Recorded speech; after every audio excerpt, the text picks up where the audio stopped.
Fala galera, sejam todos muito bem-vindos a mais um panorama do nosso mercado de criptomoedas. Hoje, dia 6/6 de 2025, e ontem tivemos um dia bem agitado para o mercado de criptomoedas. Ontem tivemos uma queda bem acentuada no Bitcoin, o Bitcoin caiu cerca de 3% e as altcoins tiveram uma queda bastante significativa. Se a gente for olhar, por exemplo, a Ethereum foi uma das que menos caiu no dia de ontem e caiu 7,34%. A gente tem outras, como por exemplo a Ethena caiu 9%. Então, assim, ontem a gente teve uma queda bem forte para o mercado de criptomoedas, e essa queda ela foi muito puxada pela, pelas brigas que aconteceram entre Donald Trump e Elon Musk. Trocaram várias farpas no Twitter ontem. Alguma delas eu trouxe aqui para vocês, porque são bastantes. A gente teve tweet do Donald Trump falando que não se importa que o Elon Musk se volte contra ele, mas que deveria ter feito isso meses antes, né? Quem sabe até antes da eleição. A gente teve o Elon Musk falando que as tarifas do Trump vão causar uma recessão no segundo semestre do ano lá nos Estados Unidos, e isso com certeza vai se refletir para o mundo inteiro. A gente teve acusações um pouco mais sérias do Elon Musk falando que o Donald Trump está em uma lista de um cara que está sofrendo processos. Enfim, a gente teve bastante briga ontem nos bastidores, e essas brigas causaram bastante quedas no mercado. E o que a gente tem para hoje no mercado de cripto? O que eu peguei aqui? Quando a gente tem uma pernada de alta, deixa eu mostrar para vocês aqui, ó. Quando a gente tem uma pernada de alta acentuada, igual essa que a gente teve aqui, ó, essa última pernada de alta, quando a gente vê ela começando a corrigir, a gente vai utilizar Fibonacci para encontrar possíveis suportes do preço, tá? Então, eu tracei a minha Fibonacci aqui, e a região que eu particularmente gosto de operar é a região entre o 618 e o 0,50. Foi aonde eu botei esse retângulo aqui. Então, apagando o Fibonacci, o que a gente consegue ver? Esse retângulo ele está justamente pegando esse acúmulo de preço aqui. Isso aqui a gente chama meio de cluster, né? É um emaranhado de preço. Quando a gente joga para um tempo gráfico maior, a gente consegue ver que é apenas um emaranhado. E isso daqui costuma voltar para negociar os preços. Então, se eu fosse fazer hoje um swing trade, por exemplo, ou um day trade, eu esperaria o preço voltar nessa região. O que eu fiz? Ontem, como eu estava em treinamento e eu vi o mercado caindo, eu escalei ordens a partir do 98 mil. Então, eu botei ordem 98, 97, 96, 96 não, 97, 95 e 93 mil dólares para pegar até esse fundo aqui.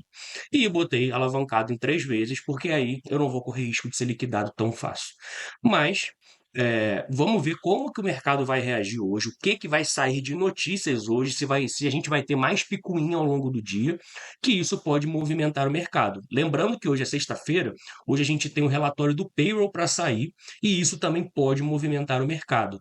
Então, assim, quando a gente está em um cenário meio catastrófico, quando a gente vê o mercado caindo assim, qualquer noticiazinha, qualquer briguinha vai fazer o mercado cair mais rápido.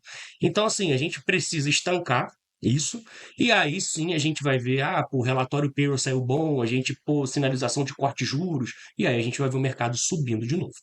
Uma coisa que eu queria chamar a atenção, no gráfico de 4 horas, a gente teve o RSI chegando em sobrevenda, tá? E isso daqui é muito positivo.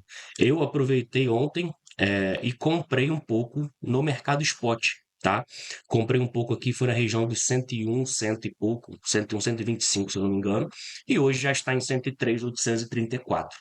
Eu aproveito o RSI em sobrevenda em tempos gráficos maiores, como 4 horas, um dia, uma semana, para poder fazer essas compras aqui, beleza? No nosso mapa de liquidez do gráfico diário, a gente tinha ontem liquidez abaixo e acima.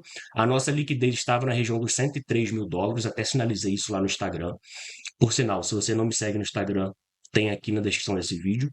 É, a gente foi até mais além, a gente chegou vamos ver aqui, ó, a mínima do dia foi 100.421 mil dólares, tá? Então a gente chegou ali na região dos 100 mil dólares, limpou essa liquidez toda, e agora a nossa maior concentração de liquidez está na região dos 104.300, isso no gráfico diário. No gráfico semanal, a gente limpou o que a gente tinha abaixo e a nossa maior concentração de liquidez está na região dos 106.930 até os 107 mil dólares. O mais provável de acontecer é que o Bitcoin suba para capturar essa liquidez, tanto do 104 quanto do 106, tá? Não é certo, mas o provável que aconteça é isso. No top 20 das criptomoedas, hoje a gente está vendo uma recuperação por parte das criptos que caíram no dia de ontem. Maior recuperação está por conta da SUI, subindo 3%. A gente tem a EGLD subindo 1,71%. A gente tem Solana subindo 0,79%. A gente tem algumas moedas subindo e poucas moedas corrigindo, sendo a maior correção delas para optimismo na casa dos 0,8%. No nosso top 100, a gente consegue ver que todas as altcoins, né, estão corrigindo, exceto a Fartcoin, que está subindo 17%. Quando a gente vem para mais baixo, ali no top 20, por exemplo, a gente consegue ver também que elas estão corrigindo e algumas estão começando a ter uma reação ali. Mas o mais legal que eu queria mostrar de hoje era isso daqui. Era o índice de medo e ganância. A gente estava, na semana passada, em ganância, na região dos 60, e no mês passado, que foi há 7 dias atrás, a gente estava em ganância no 67, muito próximo da ganância extrema. Hoje, a gente já se encontra em medo. E o que eu gosto de fazer é comprar quando o mercado está com medo. Eu não compro quando o mercado está ganancioso, eu prefiro comprar quando o mercado está com medo. Eu sempre vou contra o mercado, contra o que a maioria do mercado faz, né? Esse índice leva em conta o sentimento do mercado como um todo. Então, se a grande maioria do mercado está medrosa, eu vou estar ganancioso, eu vou estar comprando o medo dessa galera. Por quê? Quem está no medo tende a vender mais barato. Muita gente vendeu o Bitcoin ontem nos 100 mil dólares, porque achou que o Bitcoin ia buscar 90, 95 e o cara ia conseguir recomprar mais barato. Então, eu já comecei a comprar. Se for caindo mais, eu tenho caixa, porque eu vendi Bitcoin, alguma parte do Bitcoin, ali nos 109 mil dólares. Então, eu tenho caixa para poder ir recomprando, beleza? Nos ETFs de Bitcoin, ontem tivemos uma saída de 278 milhões de dólares em Bitcoin. A BlackRock não fez nada. A Fidelity, Grayscale, ARK Invest, o outro da Fidelity, Bitwise, VanEck e a Invesco venderam no dia de ontem. Estamos com vamos ver o semanal aqui. Estamos com um semanal negativo em aproximadamente 81 milhões. E lembrando que nós temos o dia de hoje ainda para fechar o semanal. Nos ETFs de Ethereum, tivemos uma entrada de 11,26 milhões de dólares. Essa entrada foi puxada pela BlackRock e tivemos uma venda da Fidelity. Nos ETFs de Ethereum, a gente está vendo bastante dia consecutivo, desde o dia 15 de maio estão com entradas consecutivas, e no semanal do ETF de Ethereum estamos com 255 milhões de dólares. No nosso mapa de alavancagem, a gente está um tanto quanto equilibrado na questão de liquidez, mas em picos de alavancagem nós estamos com mais picos de alavancagem acima do preço, porque muita gente entrou vendendo quando o Bitcoin bateu lá em cima. Então, por exemplo, se o Bitcoin chegar na região dos 105.577, ele vai liquidar 2 bilhões de dólares. Se ele chegar no 106.765, ele vai liquidar 2,85 bilhões de dólares. Beleza? No mais, é isso que eu queria trazer para vocês. Caso tenha mais algumas atualizações, eu vou postar lá no meu Instagram e também lá no grupo gratuito do Telegram. Caso não me siga no Instagram, o link está aqui na descrição do vídeo. Caso não esteja no Telegram gratuito, o link também está na descrição do vídeo.